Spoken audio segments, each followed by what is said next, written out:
दोस्तों नमस्कार। जैसे कि आप लोग जानते हैं कि हम लोग इस चैनल पे सामान्य ज्ञान की प्रैक्टिस कर रहे हैं, जो कि आपके एसएससी एमटीएस के एग्जाम के लिए बहुत ज़्यादा बेनिफिशियल होते हैं। आज हमारा क्लास नंबर है 6। इससे पहले की सारी क्लासेस हो चुकी हैं।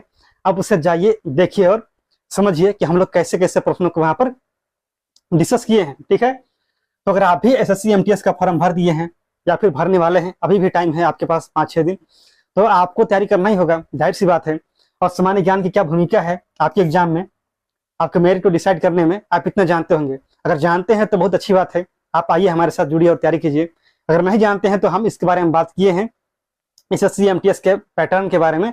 आप उसे जाकर देखिए, उसके बाद आपको समझ में आएगा कि क्या महत्व है सामान्य ज्ञान का। ठीक है, तो आज जो हमारा यहाँ पर जितने भी क्वेश्चन है ये सब मध्यकालीन भारत से हैं, इसीलिए आप इन सभी प्रश्नों को देखिए और समझिए भाई। अगर आपको पता है तो बहुत अच्छी बात, नहीं पता है तो आप यहाँ पर सीखिए। देखिए पहला प्रश्न क्या है।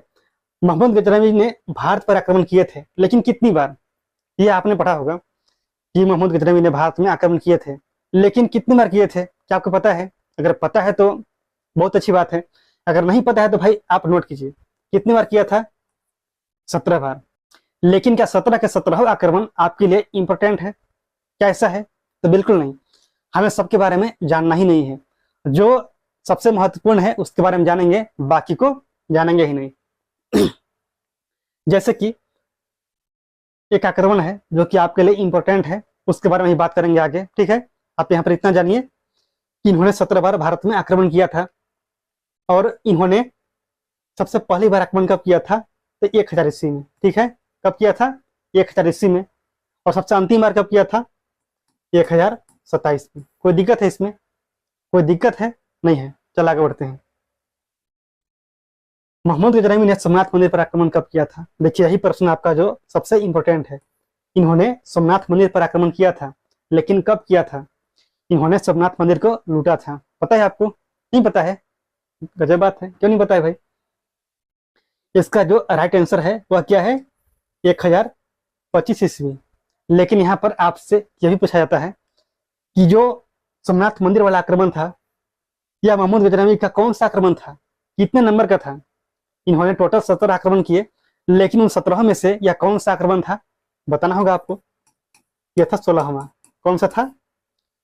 16वां आक्रमण, जो कि था सोमनाथ मंदिर वाला आक्रमण। ठीक है, और जो सबसे अंतिम था वह था 1027 ईस्वी में।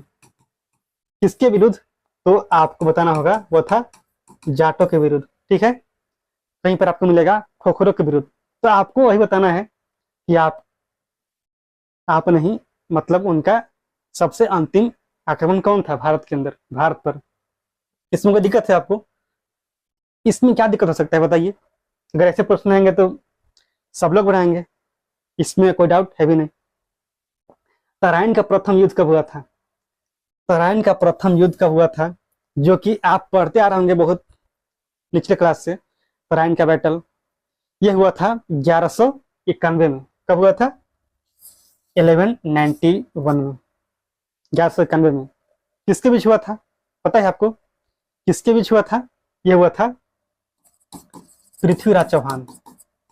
पृथ्वीराज चौहान वर्सेस मोहम्मद गोरी। मोहम्मद गोरी, इन दोनों के बीच में यह युद्ध होता है। इसमें हार किसकी होती है और जीत किसकी होती है, क्या आपको पता है? इसमें जीत होती है पृथ्वीराज चौहान की, हार होती है मोहम्मद गोरी की। ठीक है, इसमें कोई दिक्कत नहीं है। और इसके पीछे कारण क्या होता है? इन दोनों के बीच में युद्ध होता है, तो इसके पीछे कुछ कारण होते हैं, तो बिल्कुल होते हैं, लेकिन उन कारणों के बारे में यहाँ पर डिस्कस नहीं करेंगे। क्यों? क्योंकि आपके एग्जाम में कारण नहीं पूछा जाएगा, जो फैक्ट हैं, जैसे कि युद्ध कब हुआ था, किसके बीच में हुआ था, ऐसे प्रश्न आ सकते हैं। लेकिन क्यों हुआ था भाई, ये नहीं आएगा। ठीक है, क्योंकि आप किसी बड़े एग्जाम की तैयारी नहीं कर रहे हैं। यह एमटीएस यानी कि जो एसएससी या फिर रेलवे के एग्जाम जितने भी होते हैं, उसमें कारण पूछा ही नहीं जाएगा। अढ़ाई दिन का झोपड़ा कहाँ स्थित है? अढ़ाई दिन का झोपड़ा यह क्या है? यह एक मस्जिद है। यह क्या है? एक मस्जिद है, जो कि अजमेर में है। कहाँ? अजमेर। अजमेर कहने का मतलब क्या हो गया? राजस्थान, गुजरात, हरियाणा, पंजाब, कहाँ पे? महाराष्ट्र। बताना होगा आपको ये भी। राजस्थान कहाँ पे? राजस्थान। कोई दिक्कत इसमें? बिल्कुल नहीं। इसका निर्माण किसने करवाया था? इसका निर्माण किसने करवाया था? तो कुतुबुद्दीन ऐबक ने। किसने? कुतुबुद्दीन ऐबक ने। लेकिन आपको याद रखना होगा कि जिस जगह पे इसका निर्माण हुआ है वहां पर पहले क्या था? 2.5 दिन का झोपड़ा बनने से पहले वहां पर क्या था? तो वहां पर एक संस्कृत विद्यालय था। क्या था? एक संस्कृत विद्यालय था। उसी को तोड़ करके वहां पर बनवाया गया 2.5 दिन का झोपड़ा। कोई दिक्कत इसमें? कोई दिक्कत इसमें नहीं ना? चलो आगे बढ़ते हैं। चंदावर के युद्ध। चंदावर का युद्ध हुआ था 1194 में। कब हुआ था? 1194। ठीक है।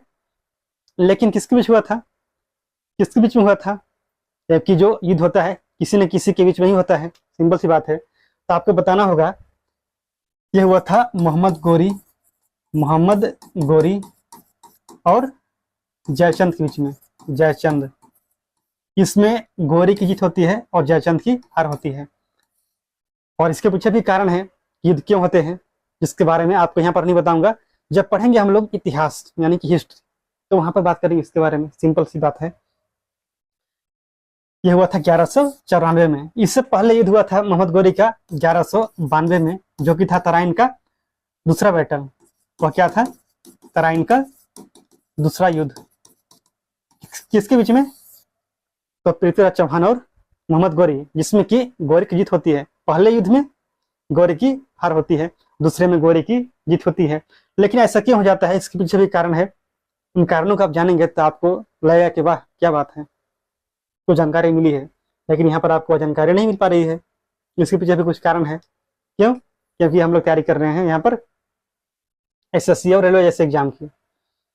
तराइन का दूसरा युद्ध, इसके बारे में ही बात की है भाई 1192 में। कोई दिक्कत इसमें? इसमें कोई दिक्कत बिल्कुल नहीं। तराइन का तीसरा युद्ध, देखिए पहला दूसरा के बारे में तो बहुत लोग जानते हैं, बहुत लोग जानते हैं। पहले के बारे में पूछो बताएंगे, दूसरे के बारे में बताएंगे, लेकिन तीसरे के बारे में नहीं बताते हैं। ऐसा क्यों? क्योंकि उन्हें शायद पता नहीं होगा, इसीलिए। यह किसके बीच में हुआ था पता है आपको? यह हुआ था इल्तुतमिश और यालदौज के बीच में। किसके बीच में? इल्तुतमिश और यालदौज। लेकिन कब हुआ था? यह युद्ध कब हुआ था? तो 1215-16 में। आपको कहीं मिलेगा 1215, कहीं मिलेगा 16। ठीक है, तो आप मानकर चलिए 1216 में हुआ था तराइन का तीसरा युद्ध। और जो यहाँ पर देख रहे हैं आप लास्ट में इल्तुतमिश और कुबाचा, इनके बीच में भी युद्ध होता है, जो होता है 1217 में। कब होता है? 1217 में। और इसमें कुबाचा की हार होती है, कुबाचा मारा जाता है। इसके द्वारा इल्तुतमिश। कोई दिक्कत बिल्कुल नहीं है। अगर आपको अच्छा लग रहा है तो भाई चैनल को सब्सक्राइब कीजिएगा और वीडियो को लाइक भी करना है और चैनल को शेयर भी कर देना है। ठीक है। वतुल इस्लाम मस्जिद का निर्माण कब हुआ था, यानी कब बना था? यह नई दिल्ली में है। कहाँ है? नई दिल्ली में एक जगह है जिसका नाम है मेहरौली, वहीं पे है वतुल इस्लाम मस्जिद। और इसका निर्माण करवाया था ऐबक ने। किसने? ऐबक, कुतुबुद्दीन ऐबक। इन्होंने गुलाम वंश की स्थापना किया। इसके अलावा दिल्ली सल्तनत का इन्होंने निर्माण किया था। और आप लोग जानते होंगे कि दिल्ली सल्तनत के अंदर 5 डायनेस्टी है, 5 वंश है। सबसे पहले गुलाम वंश, उसके बाद खिलजी, उसके बाद तुगलक, उसके बाद सैयद, और उसके बाद अंत में लोदी। और लोदी के बाद भारत में आते हैं बाबर, यानी कि मुगल साम्राज्य। कोई दिक्कत इसमें? ये कहाँ पे है? ये है नई दिल्ली में। नई दिल्ली में जो जगह है मेहरौली, वहीं पर स्थित है। और इसे क्यों बनाया गया था? तो गुजरात विजय के अवसर पर, गुजरात विजय के अवसर पर इसका निर्माण हुआ था, जिसका नाम है कुव्वतुल इस्लाम मस्जिद। ठीक है, बताइए कोई दिक्कत है इसमें? है कोई दिक्कत नहीं है ना? यहाँ पर क्वेश्चन कुछ और थे क्या? यहाँ पर आपको बताना है 1194। ठीक है। गजनवी वंश, जिसे हम लोग बोलते हैं यमीनी वंश, इसके संस्थापक कौन थे? इसके संस्थापक कोई होंगे? बिल्कुल होंगे। देखिए आप लोग जानते हैं गजनवी के बारे में, लेकिन जो यह महमूद गजनवी है इसका स्थापना नहीं करता है। कौन करता है भाई? तो अलप्तीन। कौन करते हैं? अलप्तीन। ठीक है, आप यहाँ पर थोड़ा सा जानिए। जो यह अलप्तीन है, इस अलप्तीन के कुछ गुलाम होते हैं, तो आप यहाँ पर थोड़ा सा इसके बारे में जानिए। इसकी स्थापना करते हैं अलप्तगीन, ठीक है। इसके एक पुत्र होते हैं जिनका नाम होता है इकहक। क्या नाम होता है? इकहक, ठीक है। और इसके 3 गुलाम होते हैं। पहले का नाम होता है बलप्तगीन, बलप्तगीन। दूसरे का नाम होता है पिराई, और तीसरे का नाम होता है सुबुक्तगीन। क्या नाम होता है? सुबुक्तगीन, ठीक है। लेकिन जब अलप्तगीन की मृत्यु होती है तो इसके उत्तराधिकारी कौन बनते हैं? वो बनते हैं इकहक। कौन बनते हैं? इकहक। लेकिन होता क्या है, इकहक को मार करके गद्दी पर बैठता है बलप्तगीन। कौन बैठता है? बलप्तगीन। लेकिन होता कुछ ऐसा है कि कुछ समय बाद, कुछ सालों में इसकी हो जाती है मृत्यु। किसकी होती है? बलप्तगीन की। यानी कि यह भी मर गया, इसका बेटा भी मर गया, बलप्तगीन जो कि गुलाम था यह भी मर जाता है। उसके बाद गद्दी पर बैठता कौन है? पिराई। कौन बैठता है? पिराई बैठता है। लेकिन पिराई था अयोग्य। कैसा था? अयोग्य। इसका मतलब क्या है? इसका मतलब यह है जो भी उसका साम्राज्य था, अपने साम्राज्य की वह रक्षा नहीं कर पा रहा था। जो भी शासन को अच्छे से चलाना है वह चला नहीं पा रहा था। बाद में क्या होता है? जयपाल आक्रमण करता है। कौन करता है? जयपाल। तो ये क्या करता है भाई? अपने साम्राज्य की रक्षा, तो ये अपने साम्राज्य की रक्षा नहीं कर पाता है। कौन करता है? वह काम करता है सुबुक्तगीन, क्योंकि सुबुक्तगीन था योग्य और यह था अयोग्य। तो जब इसने जयपाल को हराया, जयपाल से इन्होंने अपने साम्राज्य की रक्षा की, तो इन्होंने सोचा कि भाई पिराई का क्या मतलब है, पिराई शासक भी है और अपने साम्राज्य की रक्षा भी नहीं कर पाता है, तो इसे गद्दी पर बैठने का कोई अधिकार है क्या? नहीं है। इन्होंने क्या किया? इसे मार करके खुद गद्दी पर बैठ गया सुबुक्तगीन, ठीक है। और इसके 2 बेटे होते हैं। एक का नाम होता है इस्माइल और दूसरे का नाम होता है महमूद। एक का नाम होता है इस्माइल, दूसरे का नाम होता है महमूद। और इस्माइल होता है छोटा, महमूद होता है बड़ा, ठीक है। लेकिन सुबुक्तगीन को पता था कि इसके मरने के बाद इन दोनों भाइयों के बीच में क्या होगा? सत्ता के लिए लड़ाई होगा। इसीलिए यह चाहता था कि जो छोटा बेटा है उसे क्यों ना शासक बना दिया जाए। लेकिन जो बड़ा बेटा था उसे अच्छा नहीं लग रहा था कि भाई बड़े के होते हुए छोटा गद्दी पर क्यों बैठे, जब बड़ा बेटा है ही तो छोटे को बैठाना जरूरी है क्या? तो इसी बात को लेकर के इन दोनों के बीच में लड़ाई चलता है और इसे मार करके, यानी कि इसे हरा करके महमूद गद्दी पर बैठता है। कहाँ गद्दी पर? तो गजनी की। उसी समय से हम लोग जानते हैं महमूद को महमूद गजनवी के नाम से। इसीलिए आपको इस बात को हमेशा ध्यान में रखना होगा कि गजनवी वंश की स्थापना महमूद गजनवी ने नहीं किया था। किसने किया था? अलप्तगीन ने किया था।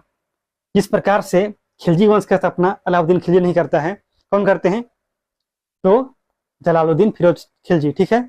उसी प्रकार से यह भी है यहाँ पे, यानी कि एक प्रसिद्ध शासक है उस वंश के, उस साम्राज्य की, लेकिन उसके संस्थापक नहीं है, जिस प्रकार से अलाउद्दीन खिलजी भी था, ठीक है।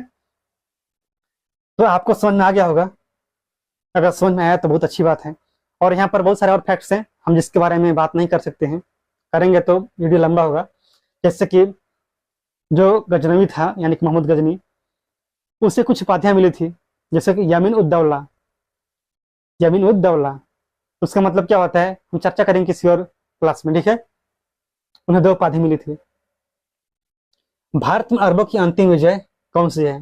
भारत में अरबों की अंतिम विजय कौन सी है? उसका नाम क्या है? बंगाल विजय, सिंध विजय, कश्मीर विजय या फिर मुल्तान विजय? तो बताइएगा कि अरबों की सबसे अंतिम विजय है वह है मुल्तान विजय। कौन सा विजय है? मुल्तान विजय। इसके बाद ये लोग आगे नहीं बढ़ पाए। कौन? अरब वाले, ठीक है। अगर आपको जानकारी अच्छी लगी है तो बहुत अच्छी बात है। अगर नहीं लग रही तो भाई आप कमेंट कीजिए कि ऐसा क्यों, इसके पीछे कारण क्या है। कुछ कारण आप बताएंगे तो हम इसके ऊपर भी काम करना शुरू करेंगे, ठीक है। चलिए मिलते हैं अगली क्लास में।